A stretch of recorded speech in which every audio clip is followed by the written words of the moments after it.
Dear Papa Dudut, sumulat po ako dahil sa gusto kong maging aware ang mga tao sa sinasabi nila about sa ibang tao. Dahil alam naman nating lahat na nasa nature na natin ang pagiging mapanghusga.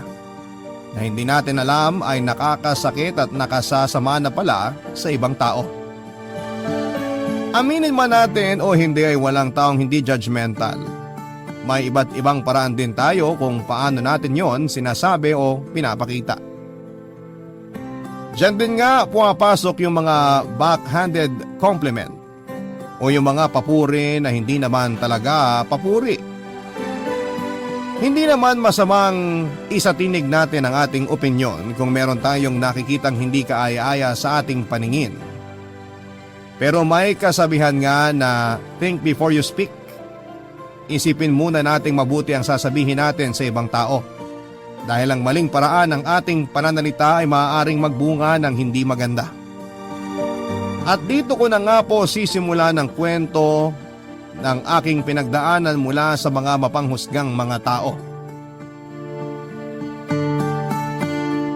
Papa Dudut, taong 2017 noong mangyari ang malaking bangungot sa buhay ko. Pareho kami noong grade 12 na nag-iisang best friend ko na si Kelly. Yun din ang taon ng 18th birthday ko, Papa Dudut. Masayang masaya ako noon dahil niregaluhan ako ng mama ko ng smartphone na talaga namang uso noon. Meron naman akong cellphone pero naluma na at halos kaunting gamit na lamang ay malapit nang masira at hindi rin naman yon kasing high-tech nang iniregalo sa akin ni mama. At dahil nga sa bago ang cellphone o noon ay halos doon na nakatuon ang atensyon ko. Kaya naman madalas akong napagsasabihan ng best friend kong si Kelly. Papa Dudut, matanda lang ako ng 1 taon kay Kelly. 18 ako samantalang siya naman ay 17 pero sa aming dalawa ay siya ang mas matured na mag-isip. Kumbaga sa nanay ay siya yung madalas na manermon sa akin kapag may nagawa po akong mali. Pero kahit na ganoon, Papa Dudut, ay mahal na mahal ko si Kelly dahil alam kong wala siyang ibang iniisip kundi ang makakabuti sa akin. Hindi rin naman siya simpleng best friend lang para sa akin. Si Kelly po ang naging companion ko. Mag-best friend na kami simula pa nung elementary kami at hindi kami pumayag noon na mag-aral kami sa magkaibang eskwelahan. Hindi nga kami mapaghiwalay at lagi lang kaming magkasama. Mas mahaba ang oras na magkasama kesa sa ibang tao ang kasama namin or family namin. Pero hindi naman against ang pamilya namin sa friendship na meron kami. Dahil para na nga talaga kaming magkapatid. Isa pa ay mababait naman kaming mga bata noon at never naming binigyan ng sakit ng ulo ang mga magulang namin. Outstanding student din kasi kami, Papa Dudut, pero sa aming dalawa ni Kelly ay siya ang mas matalino. Pero kahit na ganoon, Papa Dudut, ay ni minsan ay hindi ko naramdaman na inferior ako sa kanya. Humble kasi si Kelly at mabait. Isa pa ay magkasundo kami sa halos lahat ng bagay. Not until nahati ang focus ko sa pag-aaral at sa cellphone dahil napapadalas na ang pagpo-post ko ng mga dance videos ko noon sa social media. Noon pa man, Papa Dudut, ay mahilig na akong sumayaw pero sadya talagang walang hilig sa akin ang sayaw. Hindi naman kasi ako binayaan ng talent sa pagsasayaw pero kahit na gano'n ay itinuloy ko ang hilig ko dahil doon ay masayang masaya ako sa ginagawa ko. Pero halos doon na nga nauubos ang oras ko at wala na rin akong time na makipag-bonding kay Kelly. Lagi nga kaming magkasama pero nakatuon lang ang atensyon ko sa cellphone ko kaya naman madalas ay napagsasabihan po ako ni Kelly. Sa pag-alala na baka mapabayaan ko daw ang pag-aaral ko.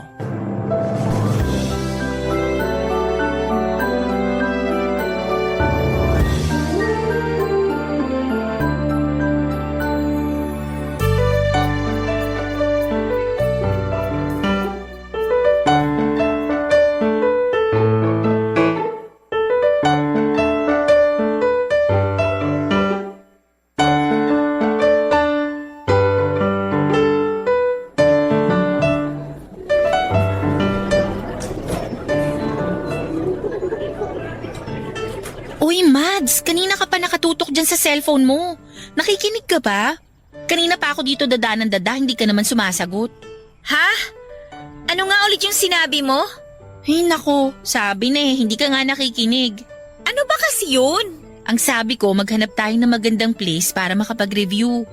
Kaso gusto ko nga sana yung may sineserve na coffee or tea para relaxing. Ikaw ang bahala kung saan mo gusto. Tinatanong nga kita. Baka may suggestion ka na magandang spot para makapag-review tayo. Mag-search ka na lang kaya sa internet. Tapos pag may napili ka na, sabihin mo na lang sa akin. Ay, pwede bang mamaya na muna kasi ang kaka-cellphone mo? Nag-uusap tayo pero hindi ka naman nakafocus. Wait lang kasi. Chill ka lang, okay? Ano ba kasing pinagkakaabalahan mo dyan? Kanina ka pa dyan eh. Inaayos ko lang tong bagong account ko rito sa dance app. Trending to eh. Gusto ko lang itry. Sus, kala ko naman importante na. Para saan ba kasi yan? Ito oh, social media platform. Alam mo, Mads, di naman sa tutol ako sa gusto mong gawin. Pero di ba dapat nagpo-focus ka muna sa studies mo? Focus naman ako ah. Maganda naman ang performance ko sa class. Matataas din ang grades ko. Ano pa bang focus ang kailangan kong gawin? Ang ibig kong sabihin, i-pursue mo yung gusto mo kapag nakatapos na tayo ng pag-aaral. Dapat nagre-review na tayo. Magre-review naman tayo ah. Wala naman akong sinabing hindi. Paano nga kasi lagi kang nakatutok sa cellphone mo? Napapansin ko masyado ng mahaba ang oras mo sa pagsi-cellphone kesa sa pag-aaral mo. Ayan ka na naman, Kelly. Sinesermonan mo na naman ako. Di kita sinesermonan, okay? Sinasabihan lang kita. Alam ko naman ang ginagawa ko. Ang sa akin lang, baka mapabayaan mong pag-aaral mo. Hindi yan. Kailan ba ako nagpabaya sa pag-aaral ko? Sige nga. Ay. O ano, di ba? Hindi ka makasagot? O siya, sige na. Basta mag-promise ka na hindi ka magpapabaya sa studies natin. Promise ko sa'yo yan. Sabay tayo nag-graduate. Papadudot matapos ang pag-uusap namin yon ni Kelly ay hinayaan na niya ako sa gusto kong gawin. Kaya naman nagkaroon na ako ng talaga namang bumaha ng views at likes ang mga videos ko. Kaya naman nag-post pa ako ng mga videos hanggang sa mayat maya na nga akong nagpo-post, lalo na kung break time namin sa klase. Or anumang oras na libre ako at walang ginagawa. Nawala na nga rin sa loob ko noon na ilang araw na lang pala ay final exam na namin para sa second grading. Pero kampante ako dahil nag-review naman ako kasama si Kelly. Pero inaamin ko, Papadudot, ay wala akong gaano naintindihan sa mga ni-review namin ni Kelly dahil nga sa sobrang focus ko sa pag-iisip sa kung ano ang bago kong ipopost. Hindi ko na lang sinabi noon kay Kelly dahil alam kong magagalit siya sa akin. Si Kelly pa naman yung tipo ng tao na kapag may mali akong nagawa ay talagang ipo-point out niya hanggang sa magtanda ako. Minsan nga ay nainis na ako pero dahil sa best friend ko siya at kilala ko siyang strict pagdating sa pag-aaral ay nakikinig na lamang ako.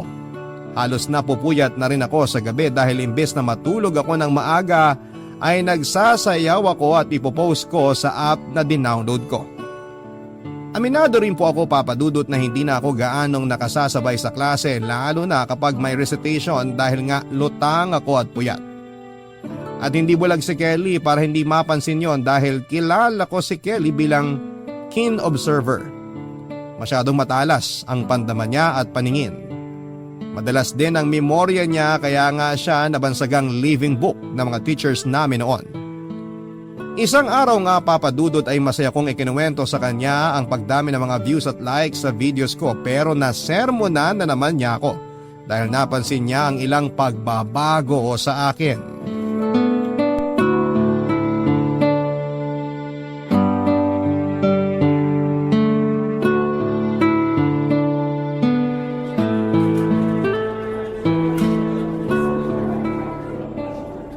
Kelly, tingnan mo oh. Ano na naman ba yan? Ito naman, ba't parang ang sungit mo? Tingnan mo lang to. Ang daming views saka likes ng mga videos ko sa dance app. Talaga? Congrats kung ganun. Oh, ba't parang hindi ka naman masaya para sa akin? Masaya ako, may iniisip lang ako. Ganun ba? Oh, anyway, iniisip ko nga kung anong susunod na sasayawin ko eh. Grabe, na-excite na tuloy ako. Maghinay-hinay ka muna. Malapit na ang exam natin. Baka nakakalimutan mo. Pwede ka naman mag-post ulit ng video after ng exam natin eh. Ano ka ba, Kelly? Huwag ka nga masyadong mag-alala sa exam. Kayang-kaya ko yun. Nag-review naman tayo, di ba? Oo nga, nag-review tayo.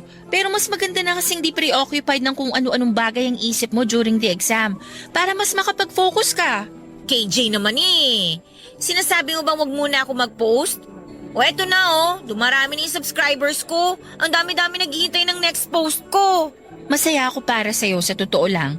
Pero nag-aalala ako at the same time. Ba't ka naman mag-aalala? Paano? Hindi ka na ganun ka-active sa mga recitations natin at lagi ka ring late magpasa ng mga assignments. Napapansin ko rin na nagkaroon ka na ng eye bags. Baka mamaya nagpupuyat ka lang naman kakasayaw. Ito na naman siya. Grabe. Huwag ka mag-alala. Ayos lang ako. Tsaka huwag mo masyadong inaalala yung exam. Makakapasa ako. Magtiwala ka lang sa akin. Kailan ba ako bumagsak, ha? Sige, sabi mo yan na. Basta hindi ako nagkulang ng paalala sa'yo. Pag naman talagang bumagsak ka, sasabunutan talaga kita. Chill! Ang mabuti pa, tulungan mo na lang ako mag-isip ko anong sasayawin ko. May malay ko ba dyan? Alam mo namang di ako sumasayaw. Try mo kaya mag-download nito. Follow mo ako tapos support mo na rin ako. Masasayang lang naman ang oras ko dyan eh. So ayaw mo akong suportahan. Sige na, magda-download na ako. Tampo ka naman dyan agad eh. Yun naman pala eh. Tatanggi ka pa eh, hindi mo rin naman ako matitiis. Thank you, best friend.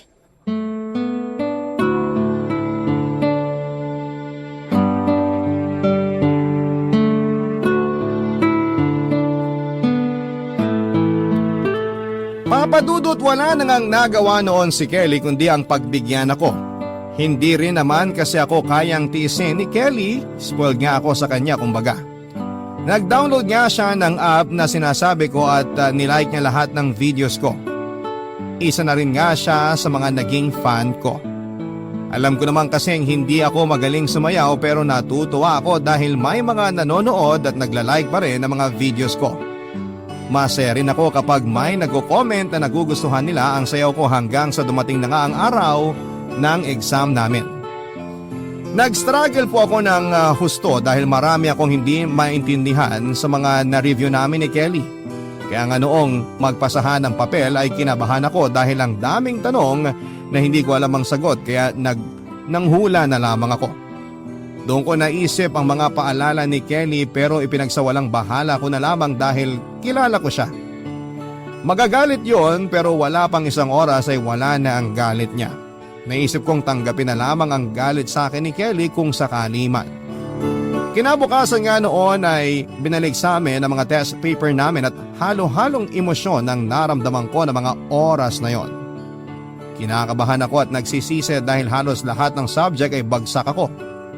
Kinakabahang napatingin ako kay Kelly noon na nakangiti pala sa akin at naghihintay na ipakita ko sa kanya mga resulta ng test paper ko. Nanginginig ang mga kamay ko na inabot sa kanya ang test paper ko at nakita ko kung paanong kumunot ang noo niya.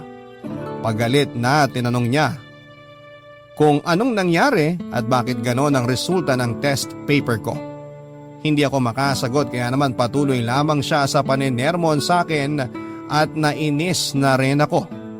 Nagkasagutan kami papadudot at nasabi ko sa kanya ang OA niya at daig pa niya ang nanay ko kung umasta. Sinabi naman niya sa akin na gusto lamang niyang malaman ko kung ano ang pagkakamali ko. Pero minasama ko po yun papadudot. Hindi ko ina-expect na yun pala ang magiging mitya ng matindi naming pag-aaway. Bagay na labis kong pinagsisihan papadudot dahil sa ayaw kong mag-away kami ng best friend ko. Barangay Love Stories. Barangay Love Stories. Sa upuan ay hindi namin nililingon ang isa't isa. Masama pa rin kasi ang loob ko sa kanya dahil sa mga sinabi niya sa akin. Pabaya daw ako at mas inuuna ko pa mga walang kwentang bagay. Aware naman po ako na napabayaan ko talaga ang pag-aaral ko pero ang hindi ko po matanggap ay noong sabihin niyang walang kwenta ang pagsasayaw ko. Alam kong hindi po ako kasing galing ng ibang mga dancers na nagpo-post sa app na yon pero doon po ako masaya at hilig ko ang pagsasayaw. Naniniwala din po ako na tamang practice lang ay magiging magaling din po ako. Sobrang sama ng loob ko kay Kelly papadudot. Siya kasi ang taong inaasahan kong sosuporta sa akin sa mga pangarap ko. Pero tinawag niya lang yon na walang kwentang bagay. Tanggap kong hindi ako nag-excel sa bagay na yon, pero alam kong kapag nagsikap ako ay magiging magaling na dancer ako kagaya ng iba. Yun ang unang beses na talagang nagtanim ako ng galit kay Kelly. Naisip kong nakakasawa na palagi na lamang niya akong sinesermonan kapag may mali akong nagagawa. Pakiramdam ko pa ay ipinamumukha niya sa akin na siya lagi ang magaling at ako ang kulelat. Nang panahon na yon, Papa Dudut, ay naramdaman ko ang pagiging inferior ko sa kanya. Isang araw nga ay lumapit sa akin si Kelly at siya na ang naunang nakipag-usap sa akin.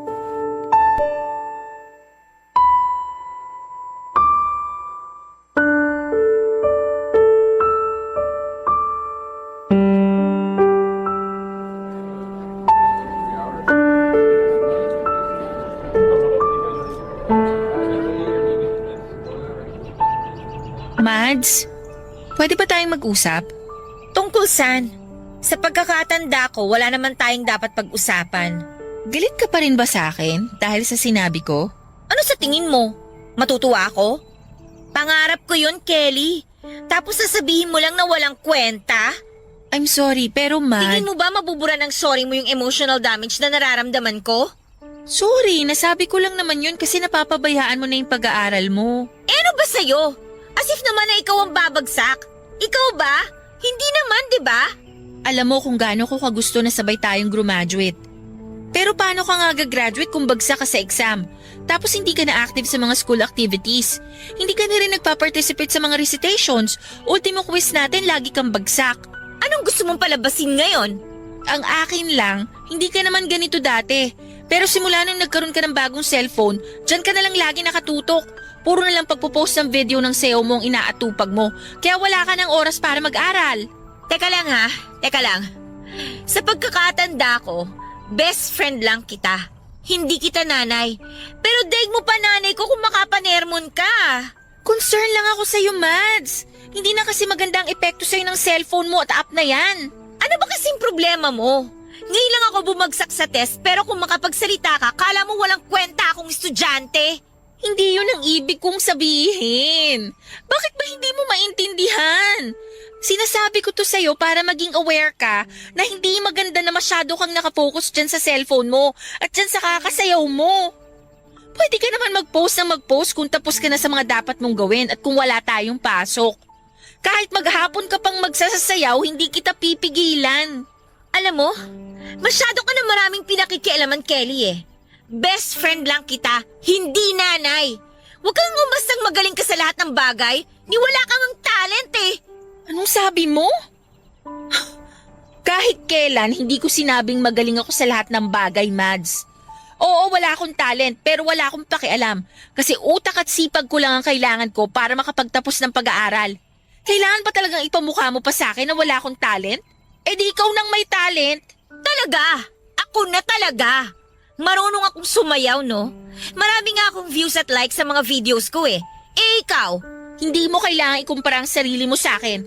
Dahil unang-una sa lahat, magkaibang tao tayo. Hindi tayo magkapareho. At anong gusto mong sabihin? Na mas magaling ka sa akin pagdating sa academics? Lagi nga lang akong pumapangalawa sa'yo, di ba? Siguro, palihim mo nga akong pinagtatawanan kapag lagi kang top 1 at first place sa mga school awards. Ha? Anong sinasabi mo dyan? Kahit kailan hindi ko naisip yan. Kung top 1 man ako, yun ay dahil pinagsikapan ko yun. At ako, hindi ba ako nagsisikap?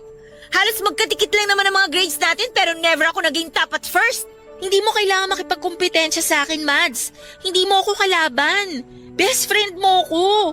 Kaya nga pinagsasabihan kita kasi nag-promise tayo sa isa't isa na mag-aaral tayong mabuti at sabay tayong gagraduate. Pero napapabayaan mo ng pag-aaral mo dahil sa kaka-cellphone at kakasayaw mo. Any chance you get, magsasayaw ka, then ipopost mo. Nakalimutan mo na yata kung ano ba talagang purpose ng pagpasok mo sa school eh. Wow ha? Sabihin mo nga sa akin, Kelly. Naiingit ka ba sa akin? What? Saan ang galing yan? Ba't mo naman naisip na naiinggit ako sa'yo? Feeling ko lang. Kasi masyado kang tutol sa pagsasayaw ko eh.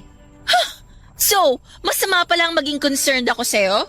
Yan ba ang natutunan mo kaka-social media mo? Whatever. Hindi ko kailangan ng concern mo. Simula ngayon, wag mo na akong pakikialaman. Kung gusto mo, sumayaw ka rin. Tapos i-post mo. Para may mapaglibangan ka naman. Hindi yung nakikialam ka sa buhay ng may buhay. Di ko alam kung paano mo nasasabi sa akin yan. Best friend mo ko at kilala mo ko. Pero masyado ka nang nabulag sa pansamantalang fame mo dahil sa app na yan. Di ka pa man talaga sumisikat, ang yabang mo na. Huwag masyadong mataas ang lipad, Mads. Baka masaktan ka kapag bumagsak ka. Hoy, bawi mo yung sinabi mo. Ba't di mo pa kasi aminin na naiinggit ka lang sa akin? Wala akong dapat kainggitan sa'yo, Mads. Unang-una sa lahat, hindi ko balak na sumikat at wala akong hilig sa public exposure. Lastly, masaya ako sa kung anong kaya kong gawin at proud ako doon. Palusot ka pa. Alam mo, mali yata na nilapitan kita ulit. Kasi masyado nang sarado yung isip mo para makinig sa mga payo ko. Oo nga, sana nga hindi ka nalang lumapit at nakipag-usap sa akin. Papadudot matapos ang pag-uusap namin yon ni Kelly ay unti-unti nang lumayo ang loob namin sa isa't isa. Ilang linggo pa ang nagdaan at patuloy pa rin kami sa hindi pagpapansinan. May mga pagkakataon na nagkakatinginan kami pero agad din kaming nag-iiwasan. Ipinagpatuloy ko naman ang pagsasayaw ko at pag-post ng videos at dumami na ang mga followers ko. Inabot na nga ako halos ng hating gabi dahil lamang sa pagsasayaw. Madalas na rin po akong pagalitan ni Mama dahil napapansin niyang lagi ako nagpupuyat at isang beses nga ay nalaman na lamang niyang bumagsak ako sa final exam sa second grading. Galit na galit si Mama at pinagsabihan ako na kung hindi ko aayusin ang pag-aaral ko ay mapipilitan siyang bawiin ang cellphone ko. Sinabi pa niyang mali yata na binigyan niya ako ng bagong cellphone pero hindi ko na lamang po pinansin ang sinabi ni Mama at nagpatuloy lamang ako sa lagi kong ginagawa. Pero ang akala ko noong tuloy-tuloy na pagsikat ko sa app na yon ay naging bangungot para sa akin dahil lamang sa isang comment na nasundan pa ng marami at sa iba't ibang tao pa. Nung una ay si Kelly kaagad ang naisip ko na baka gumawa siya ng dummy account para isabotahe ako at panghinaan ng loob. Pero kilala ko si Kelly. Hindi niya magagawa sa akin yon, papadudot. Masakit para sa akin ang mga nababasa kong mga comments. Ang sabi kasi doon ay ang lakas daw po ng loob ko na mag-post ng videos ko habang sumasayaw. Hindi naman daw ako marunong sumayaw, matigas daw ang katawan ko at parang tanga daw ako kung sumayaw. Napaiyak ako at kinain ng matinding hiya noong mabasa ko po ang mga komento, papadudot. Hanggang sa dumami na nga po ang mga comments. Nagkaroon nga po ako ng bashers. At totoo na nga po ang pambabash. Todo-todo na ang mga sinasabi nila laban sa akin. Papadudot, sobra po akong na-depress dahil doon kaya naman nawala na rin po ako ng ganang pumasok dahil nahihiya akong humarap sa mga kaklase ko na friend ko sa school at lalong-lalo na kay Kelly. Alam kong in-unfollow na ako ni Kelly pero hindi ko maiwasang mahiya dahil sa mga nasabi ko sa kanya at mga paalala niya sa akin. At dahil nga hindi na ako pumapasok sa school ay nag-worry ng husto ang mama ko at tinanong kung may problema ba ako. Pero hindi ko masabi sa kanya ang problema ko at bigla-bigla na lamang po akong maiiyak noon kapag tinatanong niya ako. Halos hindi na rin po ako lumalabas ng kwarto ko noon at nawalan din po akong ganang kumain. Dinibdib ko ng husto ang pambabash sa akin. Dadalaman ako ng pagkain ni Mama noon sa kwarto ay hindi ko po yun kinakain at pinapabayaan ko lamang na mapanis. Dahil nga po sa mga nangyari, papadudot ay tumigil na ako sa pagpo-post ng mga videos. Pero kahit na hindi na ako nagpo-post ay tuloy-tuloy pa rin po ang mga bashers ko sa pagkukomento ng hindi maganda. Nakakahiya daw ang ginagawa ko at feeling ko raw siguro ay ang galing kong sumayaw. Doon ko na po napagpasyahan na burahin na ang account ko sa pagbabaka sakali na tumigil na sila. Pero hanggang sa personal na social media account ko ay mini-message pa rin nila ako at pinagtatawanan.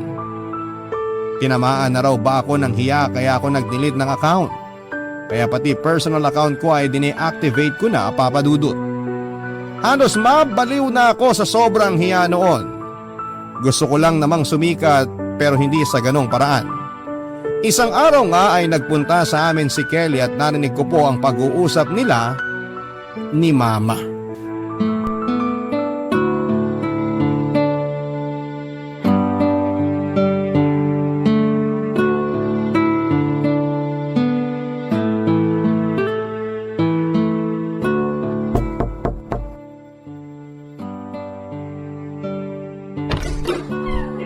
Oh, Kelly, ikaw pala. Halika tuloy ka. Salamat po. Maupo ka muna riyan. Ang tagal mo nang hindi nagagawi rito ha. Buti naisipan mong pumasyal. Ang totoo po niyan, tita, nahihiya nga po akong pumunta rito. Bakit? Nag-away ba kayo ni Mads? Opo, hindi po maganda yung huli naming pag-uusap. Nag-worry na nga rin po ako kasi isang linggo na po siyang absent.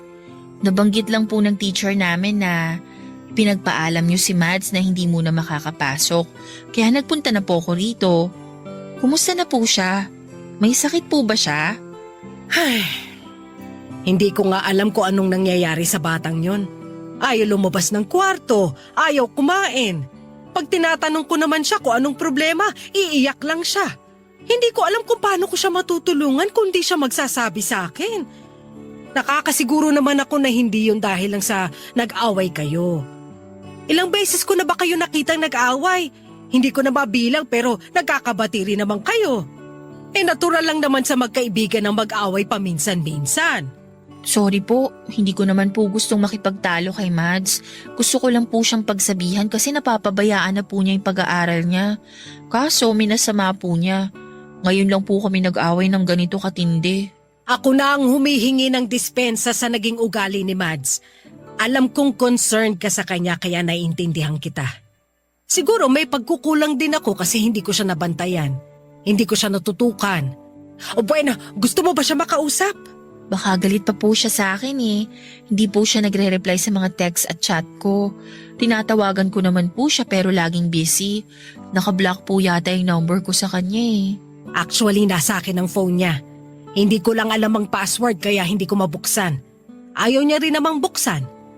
Nagtaka nga ako kasi bigla niyang binigay sa akin ng cellphone niya eh. Kulang na nga lang idikit niya sa katawan niya yung phone niya.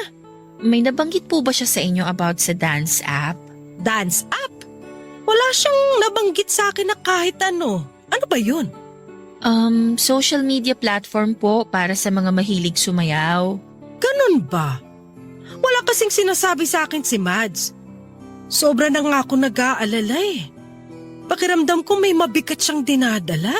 Pwede ko po ba siyang makausap? Bahala na po kung galit pa siya sa akin. Gusto ko lang naman po siyang kumustahin. Oo naman, halika. Puntahan natin.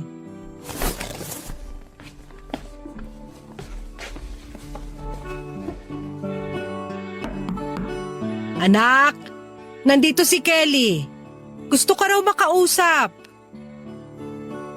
Tulog po yata siya, tita.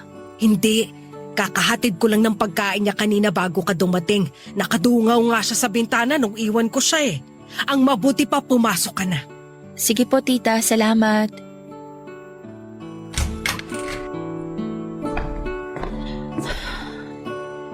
Mads, kumusta ka na? Anong ginagawa mo rito? Di ka kasi pumapasok kaya pinuntahan na kita. May sakit ka ba? Wala akong sakit. Ayoko lang pumasok. Wala akong gana. Bakit nga? Ganun ba katindi yung galit mo sa akin para hindi ka na pumasok? Ayaw mo na ba akong makita? Oh, ba't ka umiiyak? Ano bang problema? Sabihin mo na sa akin. Sorry, Kelly. I'm so sorry. Ha? Bakit ka nagsusorry? Hindi ako galit sa'yo. Kaya sabihin mo na sa akin ano ba talagang nangyari. Gusto kong malaman kung bakit ka nagkakaganyan. Wala. Buti pa umalis ka na lang. Pabayaan mo na ako. Hindi kita pwedeng pabayaan lalo na't kanya ng kalagayan mo. Hindi mo ba nakikita yung sarili mo sa salamin? Ang payat-payat mo na. Ang laki pa ng eye bags mo. Natutulog ka pa ba?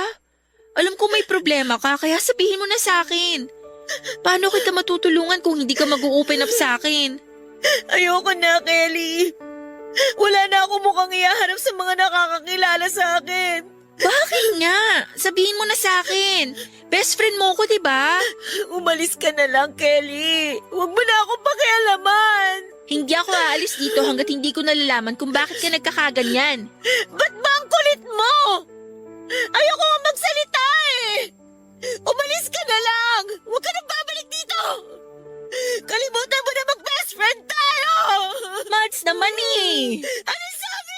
Alas! Papa Dudut, narinig ko pa noon na humingi ng sorry si Mama kay Kelly bago ito umalis dahil sa inaasal ko. Matinding hiya kasi ang naramdaman ko habang kausap ko si Kelly.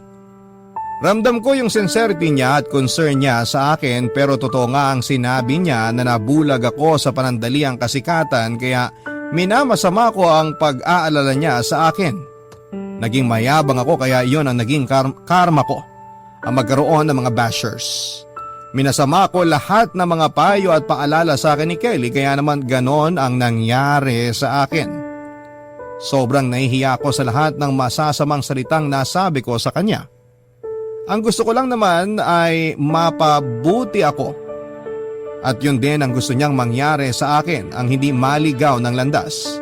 Pero bumitaw ako sa kanya at nagpatangay sa maling agos dahil lamang sa kagustuhan kong maging isang sikat.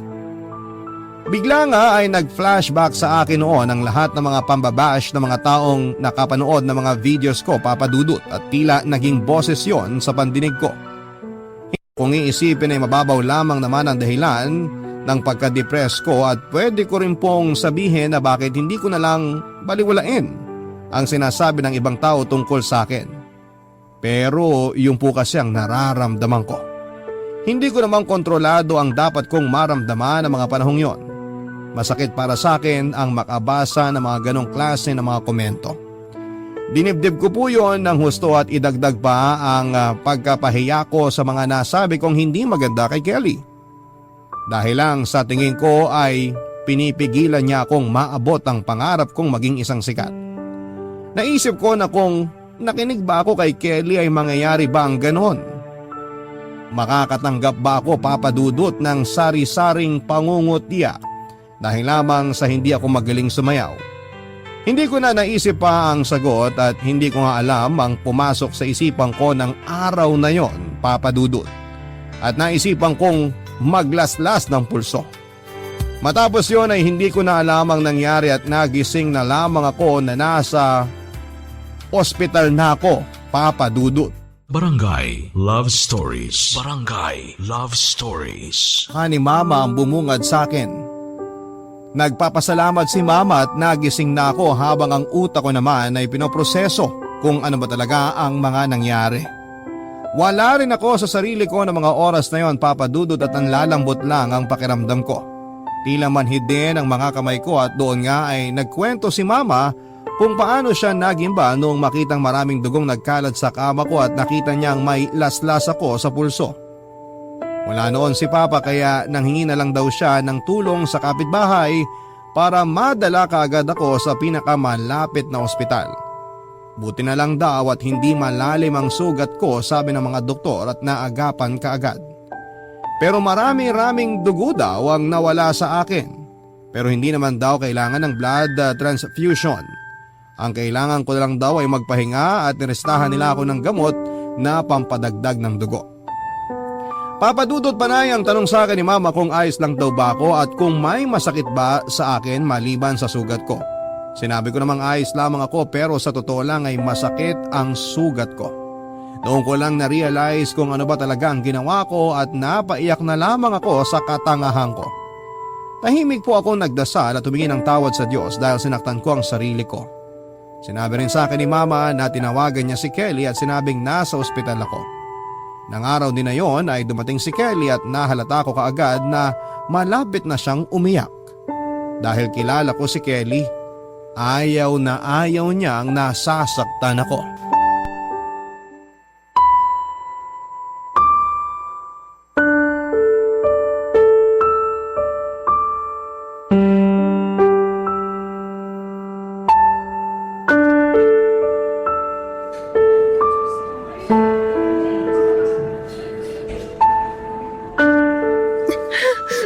Mads? Maiwan ko na muna kayo, Kelly. Ikaw na munang bahala kay Mads. Mag-usap kayo. Opo, tita. Mads, labas muna ako sandali, ha?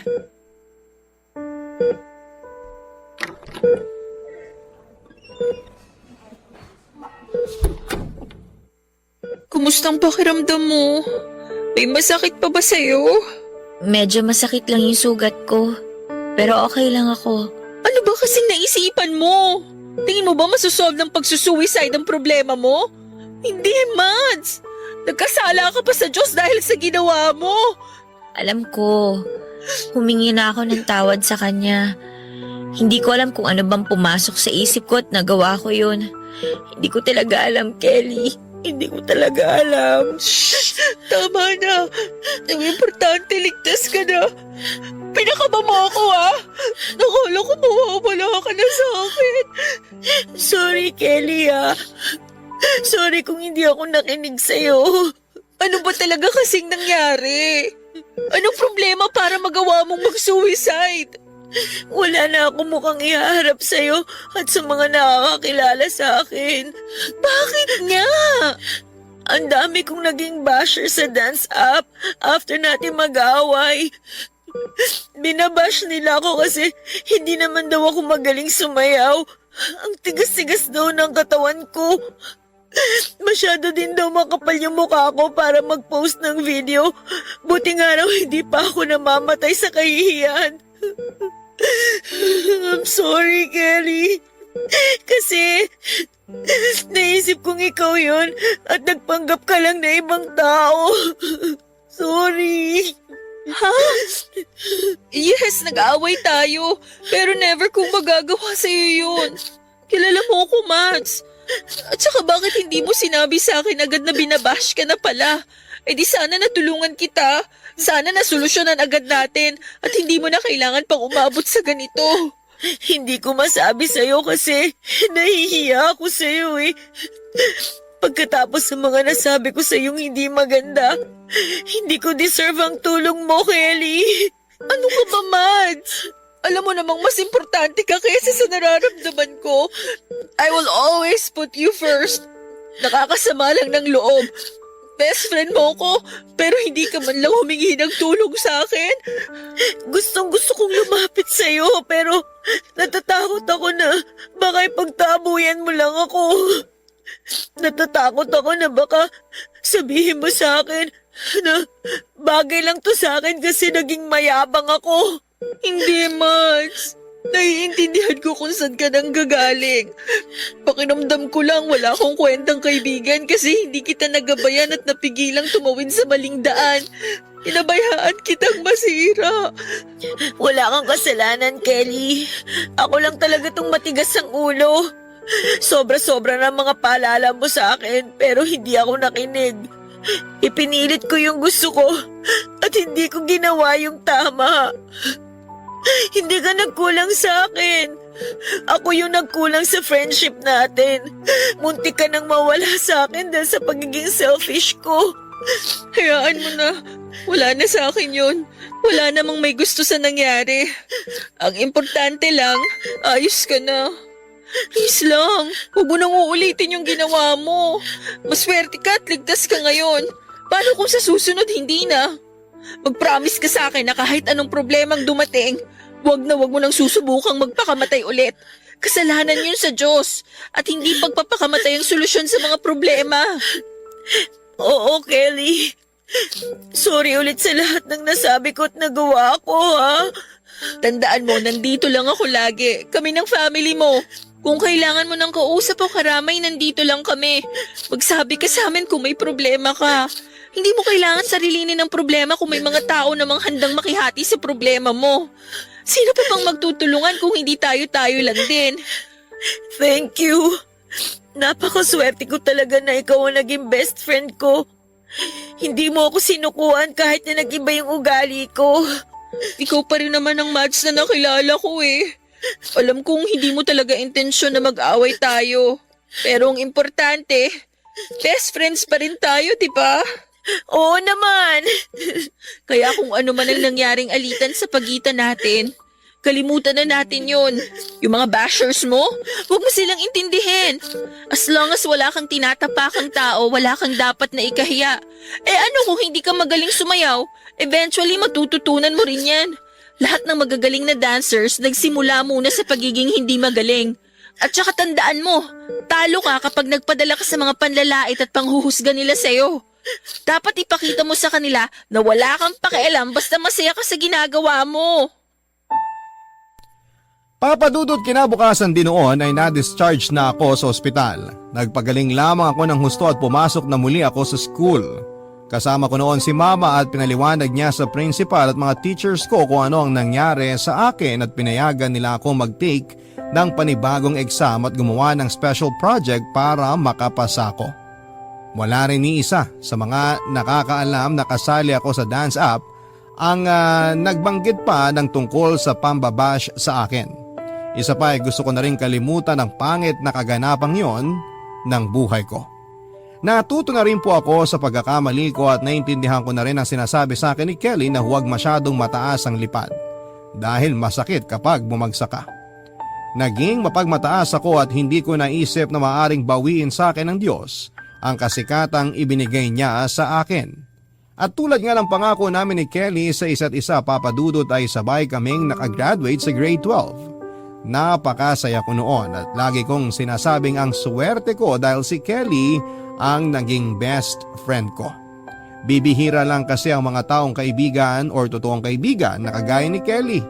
At nagpasalamat nga rin ako sa kanya para sa lahat ng nagawa niya para sa akin.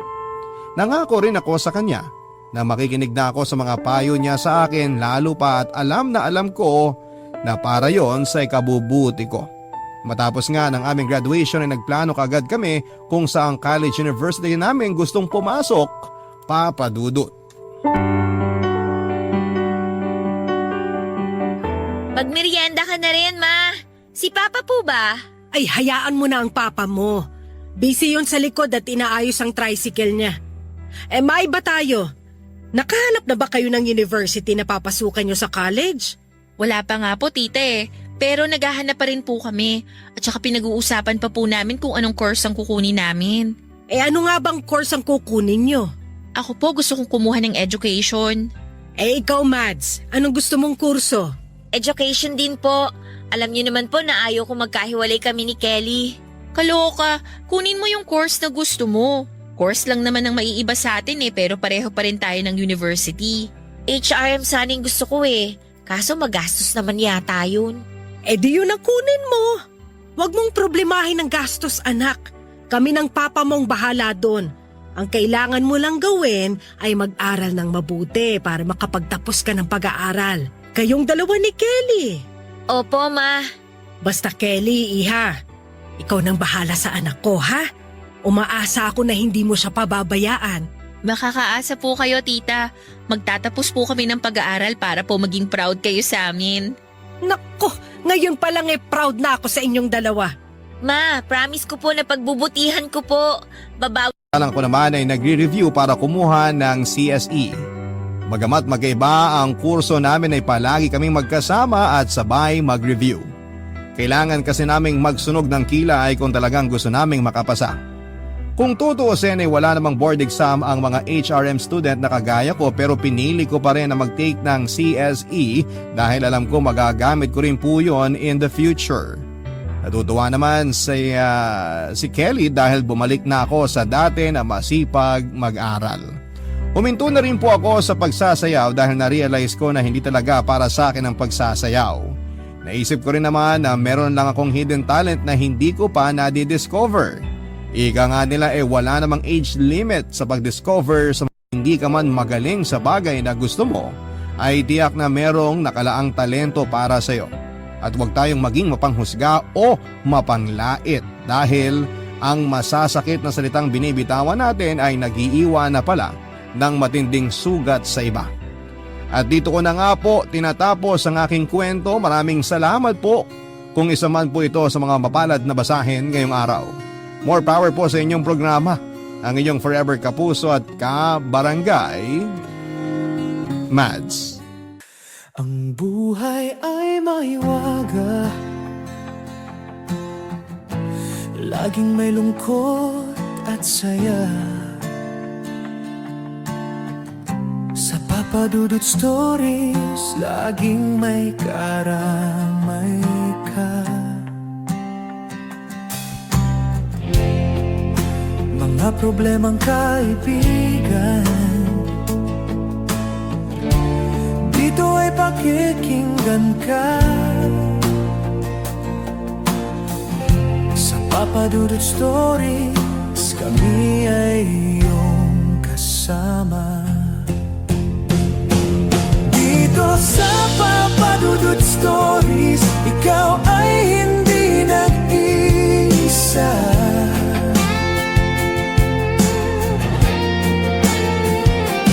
Dito sa Papa Dudut Stories, may nagmamahal sa'yo.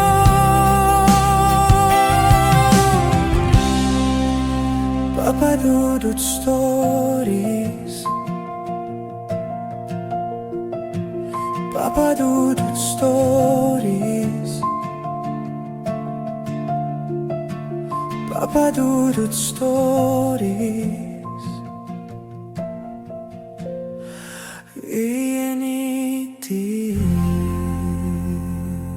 Natitiis ng anak ang mga magulang, pero hindi natitiis ng magulang ang kanyang mga anak.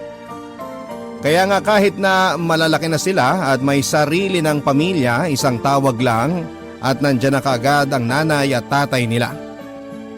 Kaso minsan dala ng hindi kontroladong sitwasyon ay nababaliwala ng mga anak ang sakripisyo ng mga magulang nila.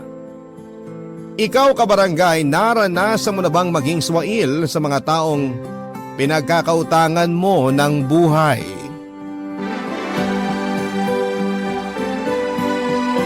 Dear Papa Dudut, kumusta po? Ako po si Esteban o mas kilala sa palayaw na Teban.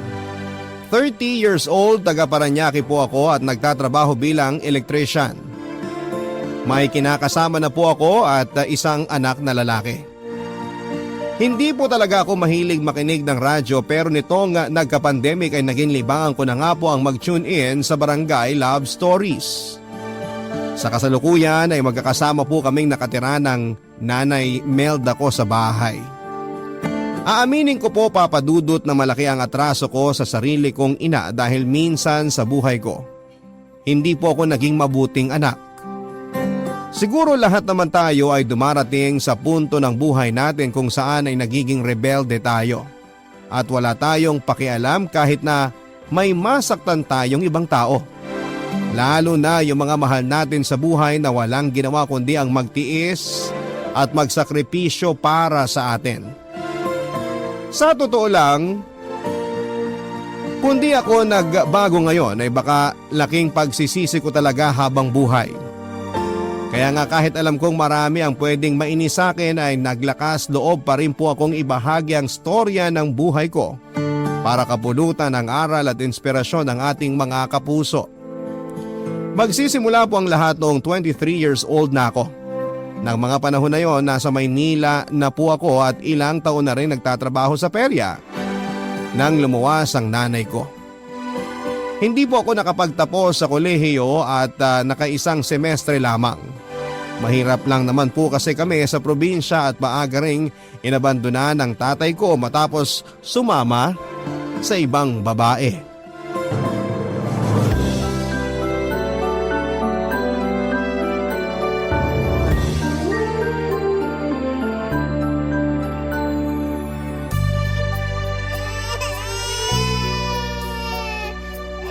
Naku, ang apo ko na to talaga oh. Walang ginawa kundi umiyak. Tahan na apo, nandito na si Lola. Hoy Teban, ano pa bang tinutunganga mo riyan, anak? Wala ka bang trabaho? Wala, Nay. O bakit naman? Binida mo pa nga kagabi na magiging abala ka ngayong araw eh. Akala ko rin po ganun ang mangyayari. Kaso nandun na ako sa perya kanina nang kausapin ako ni Mang Lito. Tapos pinauwi niya ako. Kesyo matumal daw ang kita at kailangan may mga trabador na magpahinga para bawas gastos. Kamalas-malasan, napasama pa ako dun. Tahan na? Oh, sus naman. Oh, no. Pero Pero matagal ka na rin sa perya na yun, di ba? Akala ko pa naman nakuha mo na ang loob ng amo mo. Akala ko rin pero hindi pala. Mas marami pa rin siyang paborito na di hamak na mas maaasahan daw kesa sa akin. Abay, ano naman ang ibig sabihin nun? Masipag ka naman, di ba? Kulang na lang gugulin mo ang 24 oras doon sa peryahan. Tapos sasabihan ka pa ng ganyan? Ang kapal ha? Ganun po siguro talaga kapag dayo ka lang. Kahit kasi ilang taon na ako nagtatrabaho dun, hindi pa rin nagbabago yung tingin at turing nila sa akin. Madalas, yung mga katrabaho ko dun na magkababayan pinagtutulungan ako. O kaya lagi nila akong ine-etcha puwera. Bakit kasi hindi ka nalang maghanap ng ibang trabaho kung ganyan lang din naman ang trato nila sa'yo? Simula nang dumating ako rito sa Maynila, nasa peryahan na ako, Nay. Pakiramdam ko nga, doon na rin ako mamamatay. Ano ba naman yung sinasabi mo? Huwag kang ngang mag-isip ng ganyan. Hindi mo pwedeng gugulin ang buong buhay mo sa lugar na yon dahil may anak ka na. Isipin mo na lang, paano mo bubuhayin ang batang to kung magkano lang naman ang sinisweldo mo? Ay, Nay, kailangan niyo po ba talagang ipamukha sa akin na kakarampot lang ang kinikita ko? Hindi naman sa ganun, anak. Ang akin lang, nanghihinayang ako sa potensyal mo. Hindi ba nung bata ka, mahilig kang ang magbubutingting? Gusto ko lang na subukan mo pang maghanap ng ibang mapagkakakitaan bukod sa trabaho mo ngayon. Malay mo, mas malayo ang marating mo at mas magandang buhay ang maibigay mo rito sa anak mo. Ewan ko sa inyo, Nay. Kung kami nga ni Kuya, hindi niyo nabigyan ng magandang buhay. Tapos gusto niyo magsikap kami ng gusto para sa mga anak namin ngayon? Ikaw, Teban, ha? Wag na wag mong isusumbat sa akin ang nakaraan dahil alam mo sa sarili mo na ginawa ko nun lahat para mabuhay lang kayo ng kuya mo. Kaso imbes na magpasalamat kayo at tulungan ako, nakuha niyo pa talaga akong suwayin. O hindi ba nga? Walang paalam ka pa nung sumama sa tsuhin mo paluwas dito sa Maynila matapos nating mag-away noon? Ginawa ko lang yun kasi pakiramdam ko hindi ako aasenso sa Samar. Kaso, masahol pa pala ang buhay na dadatnan ko rito sa Maynila. Kaya nga imbes na magkaganyan ka, hala, kumilos ka. Magsikap ka alang-alang sa pamilya mo. Sabi mo wala ka naman pasok, hindi ba? Imbes na magmukmuk ka rito, bakit hindi ka maghanap ng mapagkakakitaan doon sa palengke? Ang dinig ko riyan sa labasan, nangangailangan daw sila ng trabahador. Pakinabangan mo naman yung katawan mo. Oo. Kita mo, pati yung anak mo sang-ayon sa sinasabi ko. Ewan ko sa inyo, Nay. Dami niyong daldal. Kung alam ko lang na sermonan niyo ako pag nandito kayo, sana di na lang ako pumayag na lumuwas kayo. Wala talagang utang na loob tong batang to. Pasalamat ka na lang may nanay kang handang magtiis at magsakripisyo alang-alang sa'yo. Hindi mo ako dapat pinagsasalitaan ng ganyan.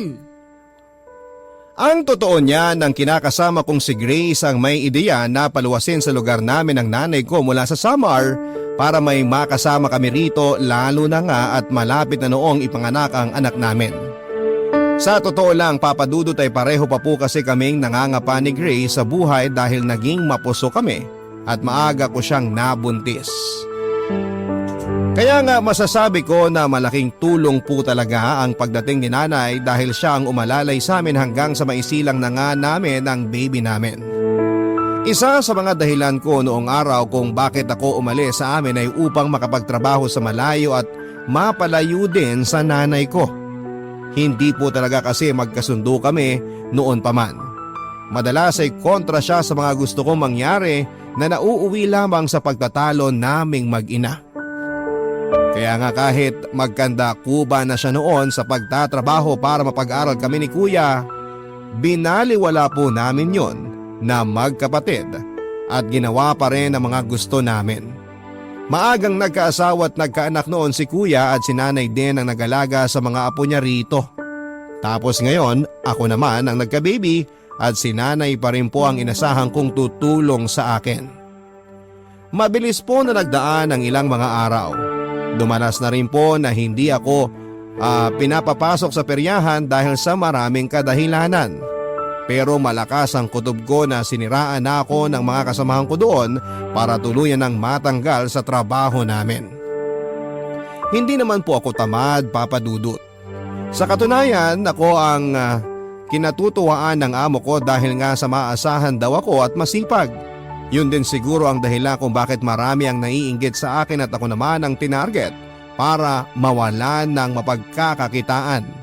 At hindi nga ako nagkamali dahil pagkalipas lamang ng ilang linggo ay huling sweldo ko na pala, Papa Dudut.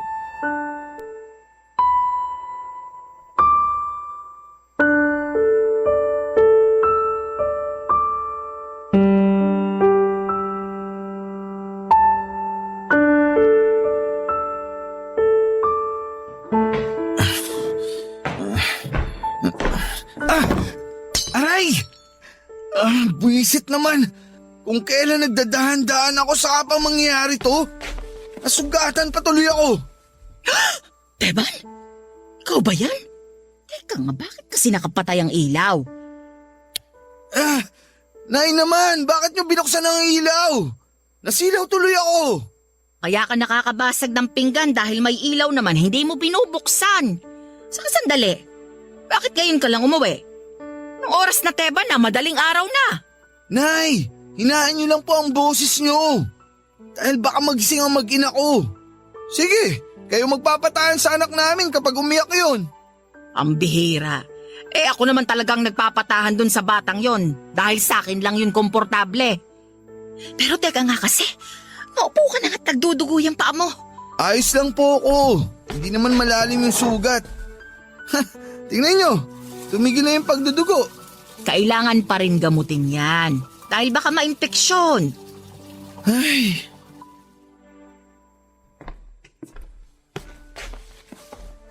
Oo. Akin na yung paa mo. Uhugasan natin. salamat, Nay. Laki-laki mo na, Teban. Pero parang bata ka pa rin umasta. Ano na lang ang gagawin mo kung wala ako? Nay, ugasan nyo na lang po yung paa ko. Huwag na kayong maraming sinasabi. Napakabastos talaga niyang bibig mo kahit kailan.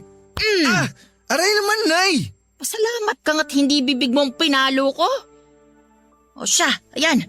Malinis na yung paa mo. Lalagyan na lang natin ng gamot para hindi ma-impeksyon. Nay, ako na po ang maglalagay. Huwag na kayong mag-abala. Pwede na kayong bumalik sa pagtulog. Nawala na kasi ang antok ko. Kaya hayaan mo na lang ako. Hindi, wag na nga po sabi. Ako na lang maglalagay mamaya. Kahit talaga kailan, ang hirap niyong kausap. Nag-alala lang naman ako para sa'yo. Natural yun sa isang ina. Hindi niyo na po kailangang mag-alala sa akin dahil malaki na ako. Ano ba kasing dahilan bakit ngayon ka lang umuwi? Saka sa itsura mo, mukhang nakainom ka anak ka. May problema ka ba? Ay, wala po, Nay. Nagkayayaan lang kami ng mga tropa ko. Pwede ba, Teban? Huwag ka nang magmaang-maangan dyan. Kilala kita. Kaya kung ako sa'yo, magsabi ka na lang dahil lalo lang kitang hindi titigilan. Kahit talaga kailan, napakakulit nyo. Ang totoo niyan, Nay, nawalan na po ako ng trabaho. Ano ka mo? Teka, ibig bang sabihin tinanggal ka ng amo mo sa perya? Ba't naman ganun? Bakit biglaan? Hindi ko po alam. Hindi na raw nila kailangan ng serbisyo ko. Dami niyang sinabing dahilan. Sa totoo lang, hindi ko na inintindi yung mga dahilan niya. Umalis na lang ako pagkakuha ko ng huling sweldo ko. Huling sweldo mo na pala pero pinang-inom mo pa. Anong magagawa ko? Malungkot ako eh. Tsaka nagagalit ako. Kailangan ko na mapaglalabasan ng sama ng loob. Kasi pakiramdam ko, para akong basura na basta na lang nila tinapon kasi wala na akong silbi. Sino bang may sabi sa'yo na wala kang silbi? Hindi yun totoo dahil ginawa mo naman ang lahat ng makakaya mo dun sa trabaho mo sa kanila. Sila tong mga walang kwenta dahil hindi nila yun nakita at hinayaan nila na sulsulan sila ng iba. Gusto mo kausapin ko yung amo mo? Hindi ako papayag na tratuhin ka nila ng ganyan. Nay, huwag niyo na pong gawin yun. Mamaya lalo pa nila akong pagtawanan. Sipin pa nila sumbungero ako sa nanay. Sino pa bang aasahan mo na tutulong sa'yo? Kundi ako lang din naman. Pero baka imbis na makatulong, makadagdag lang kayo at lalo lang nila akong pag-initan. Kaya mabuti niyong gawin, pumirmi na lang kayo rito sa atin. Maghahanap na lang ako ng ibang mapagkakakitaan bukas.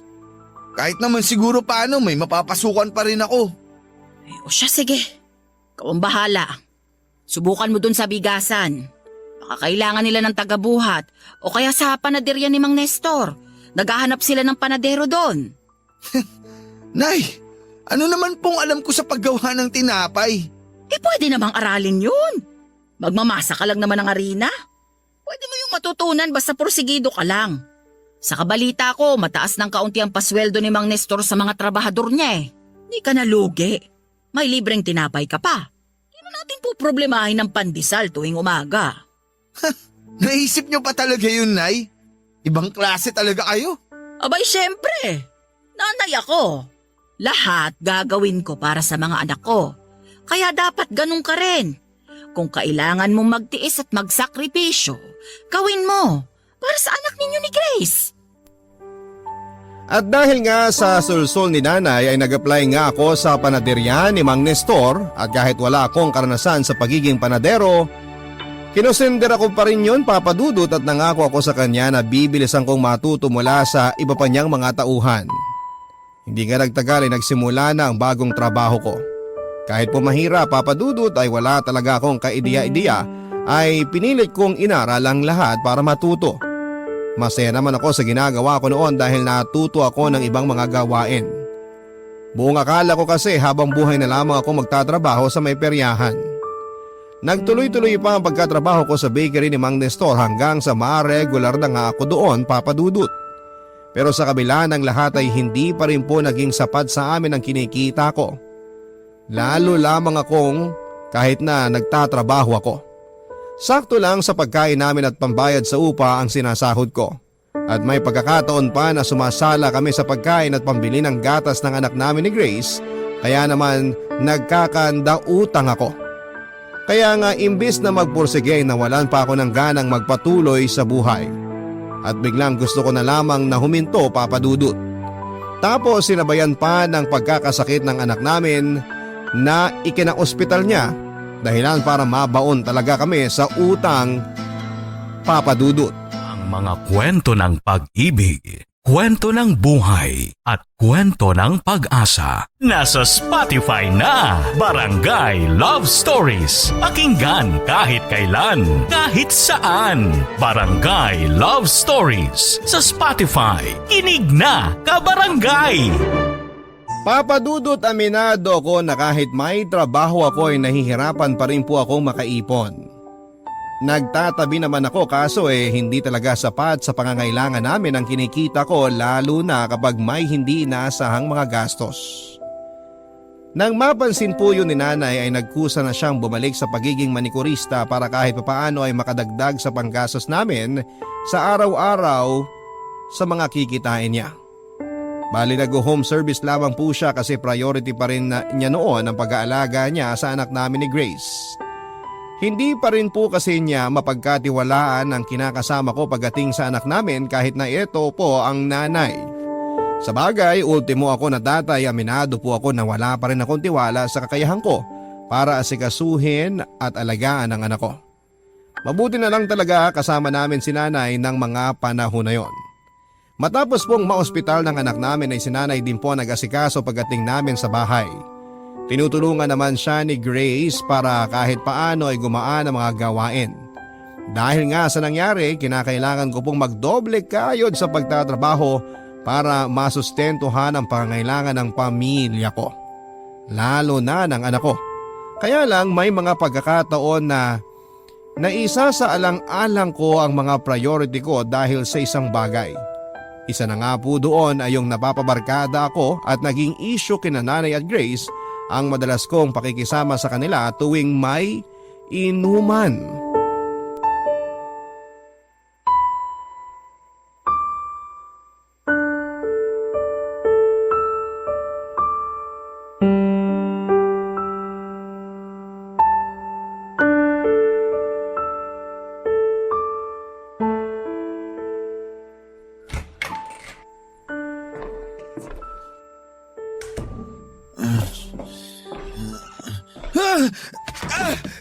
Aray! Teka, Ay, ba yun? lagi na lang! Teka Grace, tulungan mo ako. Itayo natin ang ungas na ito. Ay, naku, opo, Nay. O sige, diyan ka sa kabila. O itayo natin. Tumayo na nga dyan, Ano ba? Bitiwan niyo nga ako! Ah, ang OA niyo! Ano akala niyo sa akin? Di ko kaya ang sarili ko? Sira ulo ka talagang bata ka? Aray ko naman, Nay! Bakit niyo ako binatukan? Tinatanong mo pa talaga? Tignan mo nga ang ginawa mo sa amin ni Grace. Tinulak mo kami samantalang inaalalayan ka lang naman naming tumayo. Wala ka talagang respeto sa mga babae. Pwede ba, Nay? Huwag niyo nga akong pangaralan sa harap ni Grace. Ayaw mong napagsasabihan ka, pero kung umasta ka naman para kang bata. Tsaka di ba sabi ko sa'yo, huwag ka nang maglalasing. Napakatigas ng ulo mo. Aray ko! Tama na ho! Nay, ano ba? Tama na! Anong tama na? Kulang pa nga yan para matauhan ka. Palagi ka nalang umuuwing lasing. At sa pesteng alak na lang na yan napupunta ang sweldo mo. Sabing tigilan niyo na ako! Ano ba naman, Teban? Bakit mo ginawa yun? Bakit mo tinulak si nanay? Nasisiraan ka na talaga ng bait! Ako? Baka yung matandang yan ang nasisiraan ng bait. Sino ba namang matinong nanay ang sasaktan ng anak niya, di ba? Grace, nakita mo naman kung paano niya ako pinag-aampas at pinagpabalo. Ayaw niyong tumigil, kaya yan. Pero ginawa niya lang yun dahil kasalanan mo! Isa ka pa eh. Paano kasalanan ko? Tama naman si nanay! Dahil wala ka ng ibang inatupag kundi ang sumama sa mga barkada mo para uminom! Diba naman? Kakarampot na nga lang ang pera kinikita mo tapos ipangiinom mo pa? Paano na lang yung pangangailangan ng anak mo? Baka nakakalimutan mo kagagaling lang natin sa ospital. May utang pa tayo na dapat bayaran! Eh ano pang silbi mo dito? Wala ka namang ginagawa rito sa bahay natin, di ba? Ba't di ka kaya lumabas doon at maghanap din ng trabaho? Nang sa ganun, makatulong ka na. Hindi yung kung umasta ka, akala mo wala na akong ginagawang matino rito. Ang issue rito, yung paglalasing mo, hindi ang kawalan ng hanap buhay ni Grace. At saka maliit pa ang anak ninyo. Kailangan pa niya ang nanay niya. Kung may dapat na kumayod at magbanat ng buto rito, ikaw yon. Bakit kasi hindi mo natigilan yung pagsama-sama sa mga barkada mo? Mukhang wala namang pamilya yung mga yon. Sarili lang ang iniisip. At bakit niyo ako pagbabawalan? Wala kayong karapatan. Dahil buhay ko naman to. Baka nakakalimutan niyo. Ibig sabihin, gagawin ko ang gusto ko.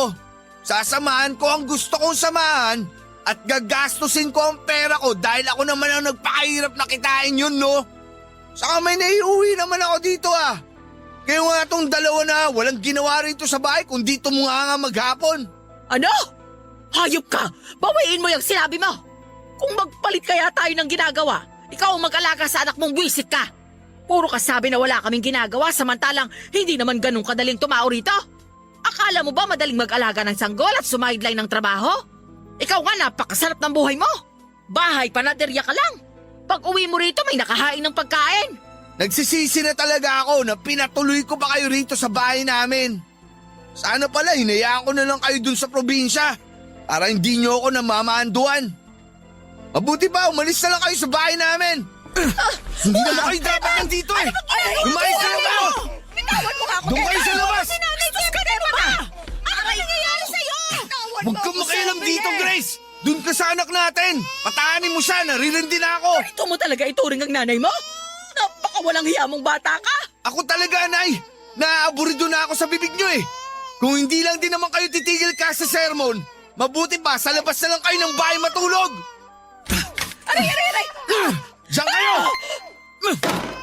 Dapat! Papasukin mo ako! Napakawalang hiya mo! Diyan kayo sa labas! Total, sanay naman kayo magtiis sa hirap, ba't di nyo tiising matulog dyan sa labas? At pag-isipan nyo mabuti kung gaano kayo nakakarindi sa tenga! Buisit! Papa Dudut, pinagbantaan ko po si Grace na huwag pagbubuksan ng pinto si nanay kahit na ano ang mangyari. Hindi ko na lamang namalayan kung ilang oras siyang nanatili sa labas bago ako nakatulog dahil sa kalasingan. Tapos ay saka na siya pinapasok ni Grace sa loob ng bahay. Kinabukasan ay umasta pa ako na parang walang nangyari, Papa Dudut. Sa katunayan, ako pa itong galit at mainit ang ulo kinabukasan. Hindi po ako iniimik ni nanay pero wala po akong pakialam. Sa isip ko ng panahon na yon, ako ang nasa katuwiran. Doon po nanumbalik yung pagkainis ko sa nanay ko simula pagkabata namin. Para kasi sa amin ni Kuya, hindi niya ginawa ang lahat noong araw para sana hindi miserable ang buhay namin sa ngayon. Oo, pinag-aral nga niya kami pero palagi rin niya kami noong sinusumbatan. Naisip ko tuloy na ayaw niya siguro kaming maging anak kaya napipilitan lamang siya sa mga ginagawa niya. Hanggang sa naging away-bati na lang din po ang sistema ng relasyon naming mag-ina, Papa Dudut. Sa katunayan ay hindi po yun ang una tuling beses na nagkainitan kami at nagpang-abot ni Nanay, Papa Dudut. At bukod sa pagpapatulog ko sa kanya sa labas ay marami pa po akong hindi magagandang bagay na ginawa sa kanya dahil lang sa kagustuhan ko. Kagustuhan ko na siya na mismo ang umalis sa bahay namin. Alam kong marami ang magagalit sa akin at magsasabi na wala akong utang na loob. Tanggap ko naman na deserve ko ang masasakit na salita ng ating mga kabarangay dahil sa pagiging suwail kong anak.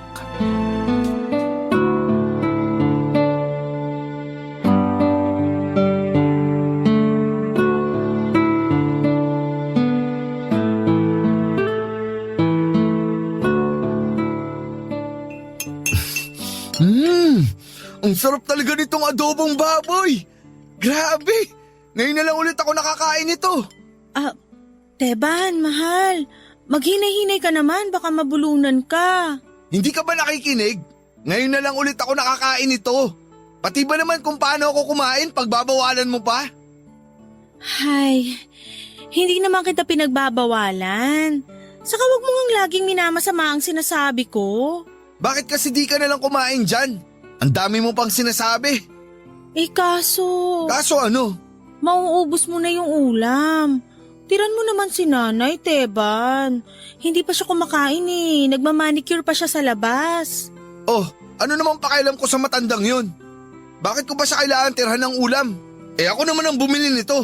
Ganyan ka na ba talaga kasamang anak? Kaya mong tiisin ang nanay mo?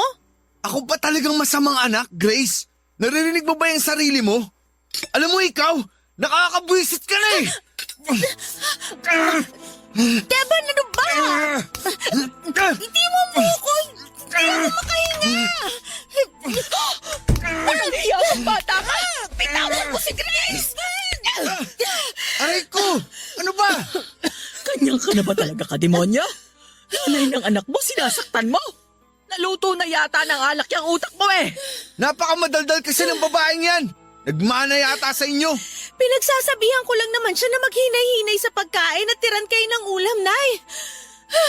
Alam ko po na hindi pa kayo nag-aalmusal eh. Ba't nga kasi kailangan tira ng matanda na yan? Ako naman ang bumili nito, di ba? Kung gusto niyang makakain ng masarap, edi magtrabaho siya. Napakawalang hiya mo talaga! Palagay mo sa akin, walang ginagawa sa pamamahay na to. Para sa kaalaman mo, simula nang dumating ako rito, hindi na ako magkanda-ugaga sa kakaintindi sa inyo ng anak mo. Mabuti na nga lang nandyan si Grace. Naturingang ikaw ang anak ko, pero ikaw din ang irresponsable sa inyong dalawa. Wag na wag mo akong ikukumpara sa babaeng yan, Nay. O bakit? Nasasaktan ka kasi tama naman ako. Puro ka galit, puro ka inis sa aming dalawa. Samantalang kung magbibilangan tayo ng mga ginagawa, mas marami at mas nakakapagod yung ginagawa namin. Kung matino ka lang sana at responsableng tatay sa anak mo, sana hindi tayo nagkakagulo ng ganito. Tapos pati ang ulam, malaking issue sa'yo. Alas sige, abusin mo. Kaya kong bumili ng makakain ko. Kung ganun pala, ibig sabihin, kaya mo na rin ang sarili mo. Eh di umalis ka na ngayon din sa bahay namin. Hindi ka na namin kailangan dito. Ano ba? Bitawan mo ako yan! Huwag kang makialam dito. Namumuro na sa akin ang matandang to. Kahit nanay ko pa siya, may hangganan din ang pagiging nanay niya sa akin. Halika kayo. Uy! Diyos ko, Teban! Nagdudugo ang ulo ng nanay mo! Papa Dudut, hindi ko po sinadya na itulak si Nanay dahilan para mabagok ang ulo niya. Nang mga panahon na yun ay aminado ako na pangibabawan ako ng galit, pagkainis at bugso ng damdamin at nakalimutan ko na nanay ko pala ang pinagbabalingan ko ng init ng ulo. Kaya nga laking pagsisisi ko nang makita kong duguan siya at kaagad na kinain ako ng takot sa katawan na baka mawala sa akin ang nanay ko. Sa tulong ni Grace at ng ilang kapitbahay ay naisugod pa namin sa pinakamalapit na pagamutan si Nanay Papadudut. Malalim po ang sugat niya sa ulo dahil sa kanto siya ng mesa tumama bago nabagok sa sahig. Pagdating namin sa ospital ay kaagad ding tinahi ang sugat ni Nanay pero hindi po siya kaagad nakalabas dahil ang sabi ng doktor ay kailangan muna siyang obserbahan sa takot na baka meron pa siyang ibang injury. Nginig na nginig po ako ang buong pagkatao ko ng panahon na yon, Papadudut, at halos magmanik luhod ako sa lahat ng santo na sana'y iligtas nila si Nanay. Doon ko na rin po na-realize sa mga ginawa ko at kung paano ako naging masamang anak sa nanay ko na walang ibang ginawa kundi ang tiisin ang masamang pag-uugali ko. Ang mga kwento ng pag-ibig, kwento ng buhay at kwento ng pag-asa. Nasa Spotify na, Barangay Love Stories. Pakinggan kahit kailan, kahit saan. Barangay Love Stories sa Spotify. Kinig na, kabarangay! Hindi nagtagal ay nakalabas na po kami sa ospital, Papadudut, at mabuti na lang dahil wala namang ibang injury pa sa ulo ang nanay ko. Pero niresetahan po siya ng gamot ng doktor at sinabihan na kailangan po muna niyang magpahinga ng ilang araw. Hindi po ako kinakausap ng nanay ko, Papadudut. Kahit na nakauwi na kami sa bahay ay ramdam ko naman na galit pa rin siya sa akin dahil sa ginawa ko sa kanya. Dahil nga po sa nangyari ay nagkapatong-patong na naman ang mga gastusin namin sa bahay. Hindi na kami makaahon kasi kapag nakakabayad kami ng utang ay may biglaan namang nangyayari dahilan para umutang po ulit kami. Nang mga panahon na yon, pakiramdam ko ay pinaparusahan ako ng Diyos dahil sa pagiging masamang anak ko. Sino ba naman kasi ang hindi maninindig ang balahibo? Kamuntikan ko nang mapatay ang sarili kong ina. Kaya nga walang gabi simula noon na hindi ako umiiyak at nagsisisi sa nagawa ko.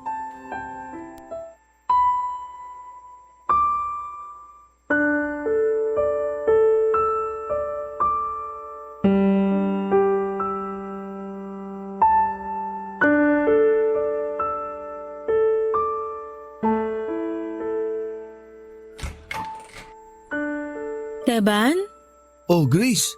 Gabi na. Ba't lumabas ka pa ng bahay? Hindi kasi ako makatulog tapos wala ka pa sa pwesto mo sa higaan natin. Akala ko nag-CR ka lang pero hindi ka na bumalik.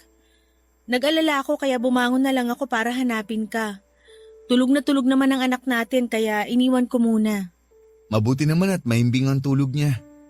Ba't ka ba kasi nandito? May ginagawa ka ba? Wala naman. Hindi lang ako makatulog kaya naisip ko na lumabas na lang muna para magpahangin. Alam ko kahit hindi mo sabihin. Malungkot ka pa rin at sinisisi mo pa rin ang sarili mo dahil sa nangyari kay nanay. Ako naman kasi talaga ang may kasalanan Takot na takot ako noon, Grace. Pareho dun sa takot ng ma-hospital yung anak natin. Akala ko kaya ko nang tiisin ang nanay ko pero hindi pa rin pala. At hanggang ngayon, hindi ko pa rin magawang patawarin ang sarili ko dahil sa nangyari. Ay, hindi nga tama ang ginawa mong yun. At kahit na saang anggulo tingnan, kasalanan sa mata ng Diyos na bastusin at hindi respetuhin ang magulang natin. Pero alam ko rin naman na hindi mo yun sinasadya. Nabigla ka lang at may pinagdadaanan ka noong mga panahon na yun. Pero kahit na, hindi ko pa rin dapat hinayaan ang sarili ko na magpadala sa galit. Pati ikaw, Grace. Nasaktan ko. Hindi ka man lang ba nagagalit sa akin? Aaminin ko. Nagalit ako sa'yo kasi parang hindi na kita kilala. Pero ewan ko ba, Teban? Dahil mas nanaig pa rin ang pagmamahal ko sa'yo lalo nung nakita ko kung paano ka natakot para sa kaligtasan ng nanay mo.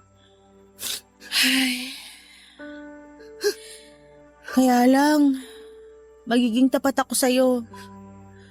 May mga pagkakataon pa rin na di ko mapigilang matakot kasi baka anumang sandali masaktan mo uli kami. Patawarin mo ako, Grace. Hindi ko sinasadya ang lahat.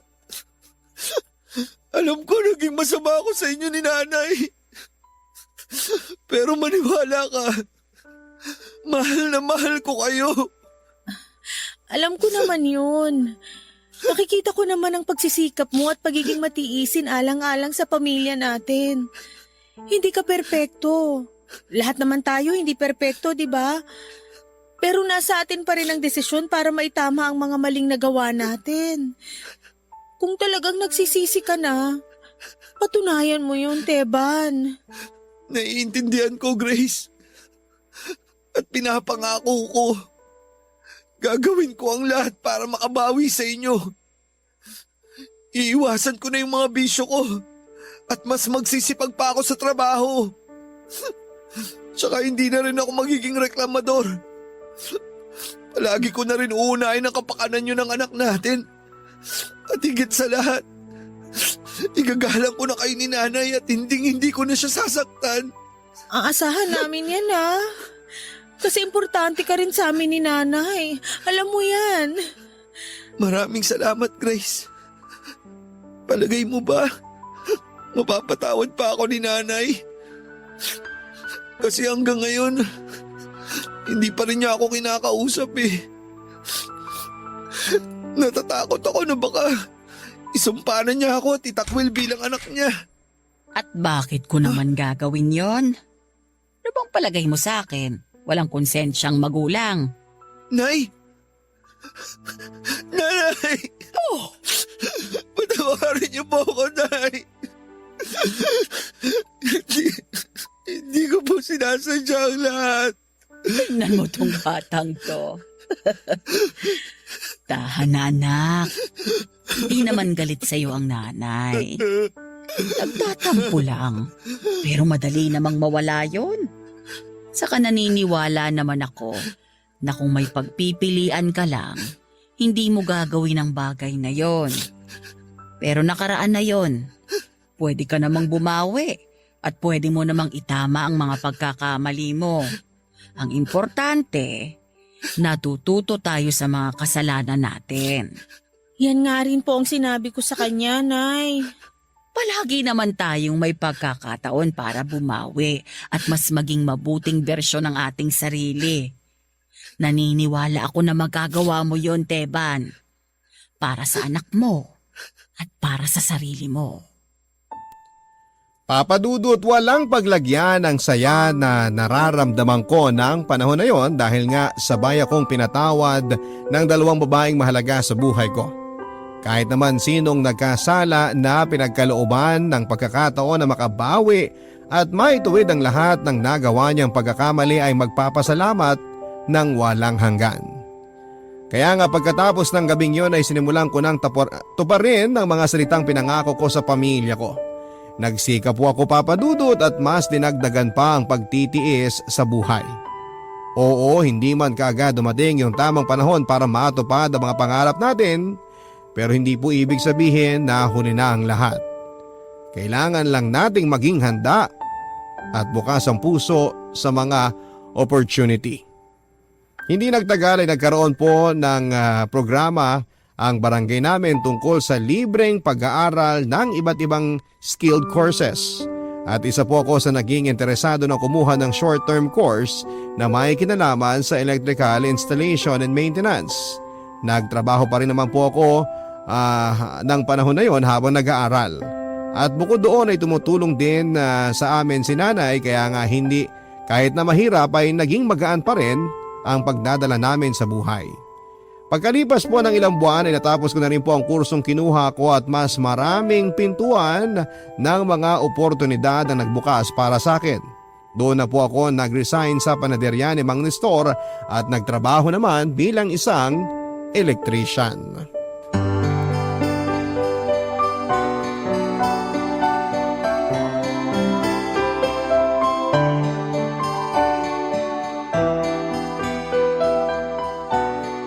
Nay, dahan-dahan lang. Huwag niyo munang bubuksan ang mata niyo kasi bibilang pa ako ng 3. Mahal, okay na ba ang lahat? Oo, kanina pa. Ano ba kasi yon? Kayo talagang dalawa, puro kayo kalokohan eh. May pa-surprise pa kayong nalalaman. Chill lang kasi kayo, Nay. Basta sigurado matutuwa po kayo sa inanda namin ni Grace. Oo nga po, Nay. Ano, Nay? Handa na ba kayo? Alisin ko na po ang kamay ko. 1, 2, 3. Buksan niyo na po ang mata niyo. Surprise! Wow! Ang ganda naman ng cake at may palobo pa. Sandali. Pangalan ko to ah. Akin itong cake? Siyempre, para talaga sa inyo yan, Nay. Kasi hindi natin na-celebrate yung birthday niyo nung nakaraang araw. May pasok kasi ako noon at nagpunta naman kayo kina Tito. Kaya sabi ko kay Grace, ngayon na lang natin gawin para may time pa kami makapaghanda. Nagustuhan niyo po ba? Happy birthday po, Nanay!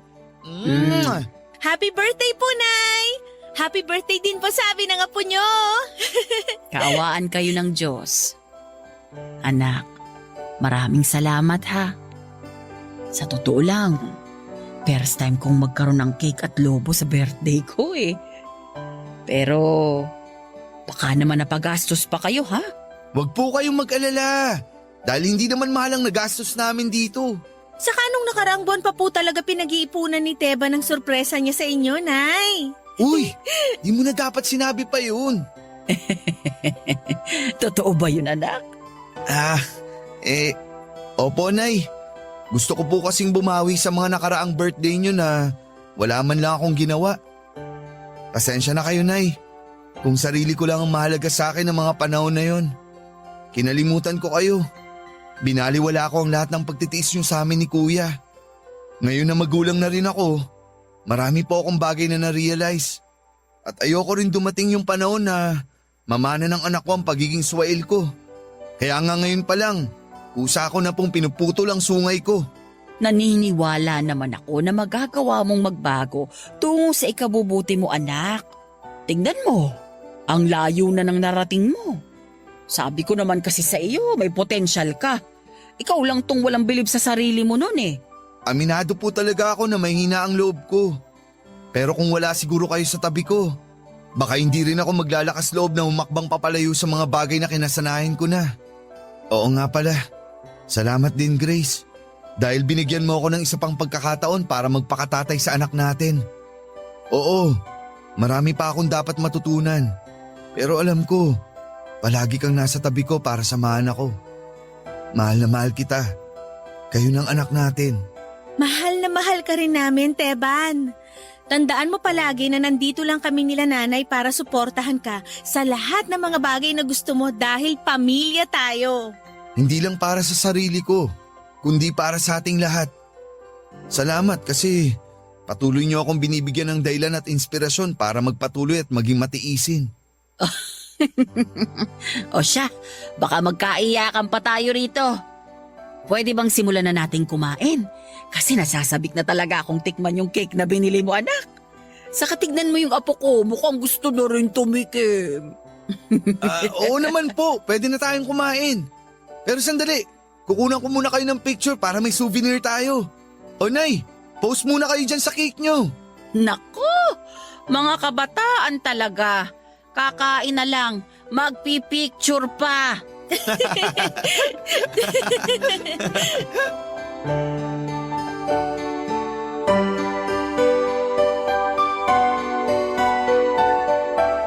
Papa Dudut, wala pong pagsidla ng saya sa puso ko ng panahon na yon.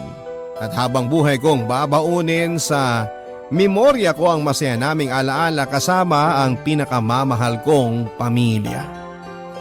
Marami pong bagay ang pinarealize sa akin ng mga pangyayaring yon sa buhay ko. Una na po doon ay ang paggalang at pagrespeto natin sa ating mga magulang.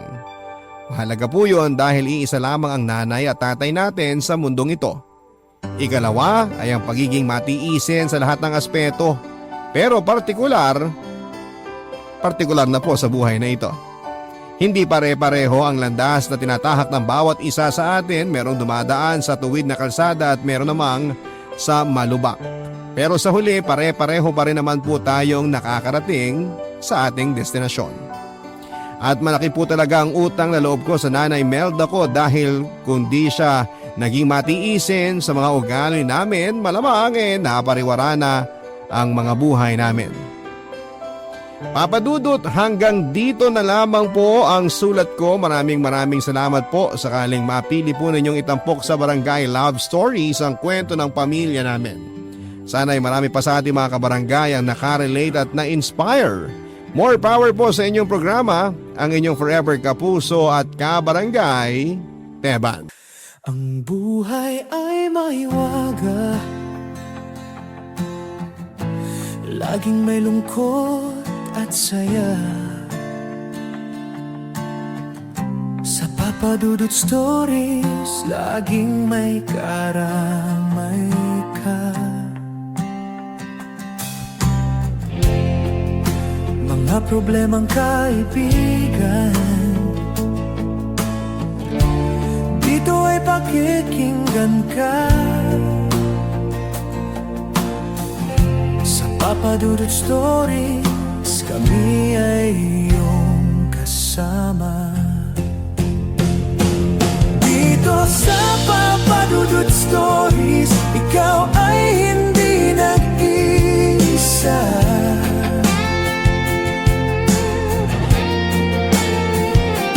Dito sa Papa Dudut Stories, may nagmamahal sa'yo.